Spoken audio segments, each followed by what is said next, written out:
চলতি বছর আবহাওয়া পরিবর্তনের ফলে অসময়ের বৃষ্টিতে এখনও চরাঞ্চলের বিস্তীর্ণ মাঠ খালি পড়ে আছে। পানি জমে থাকায় কৃষকরা আগাম শীতকালীন সবজি উৎপাদনে যেতে পারছেন না। অন্যদিকে অনাবাদি জমি পরিণত হয়েছে গোচারণ ভূমিতে। আবার অনেকেই ধার দেনা করে আগাম জাতের সবজি চাষ করে চরম বিপাকে পড়েছেন। একদিকে ঋণের টাকা পরিশোধের চিন্তা, অন্যদিকে ভারী বৃষ্টিতে পানি জমে সবজি গাছ মরে যাওয়ায় এখন দুশ্চিন্তার শেষ নেই প্রান্তিক পর্যায়ের কৃষকদের। বৃষ্টির জন্য গাছ বাড়াবাড়ি নাগাইলাম, বাড়াবাড়ি মরে যায়, বীজ দেয় আবার ওই দুটার সঙ্গে আবার মরা সব শেষ, সব নষ্ট হয়ে যায়। এই ইয়ের মনে আবহাওয়ার কারণে খারাই বৃষ্টি খারাই মনে হয় এটা তো তাপ কুলে থাকে না। মনে হয় বীজ দিলে আর পোকায় আরো আক্রমণ বেশি করে। এই গরমে আরো ওই আমরা নাউটলে লুকা করলে বেগুন গাছের পাতা এলে মনে আমার হলুদ পড়ানো জায়গা। জেলার মেলান্দহ উপজেলার কৃষক হাফিজুর রহমান ও আজগর আলী জানান, চলতি বছর অসময়ের টানা বর্ষণে ক্ষেতের সব সবজি নষ্ট হয়ে গেছে। আবহাওয়া পরিবর্তনের ফলে গত 2 বছরে আগাম জাতের সবজি চাষে লোকসানের মুখে তারা। বেগুন ডাল দিয়েছিলাম 40%, প্রচুর পরিমাণ বীজ দিছি, এরপরও ফিরে নাই, লস 3 থেকে 3.5 লক্ষ টাকার মতো লস।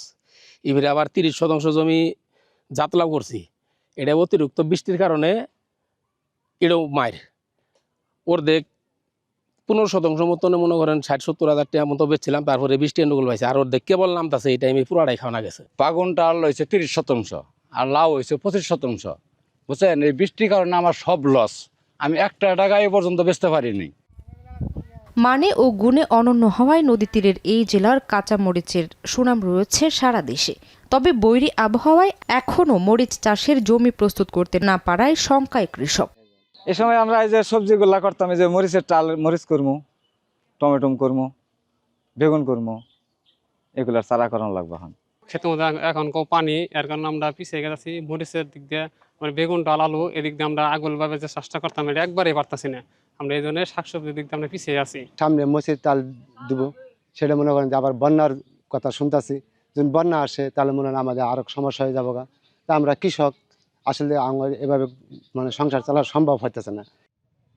তবে বৈরী আবহাওয়ার বিষয়টি মাথায় রেখে কৃষকদের নানা পরামর্শ দেওয়ার কথা জানায় কৃষি বিভাগ।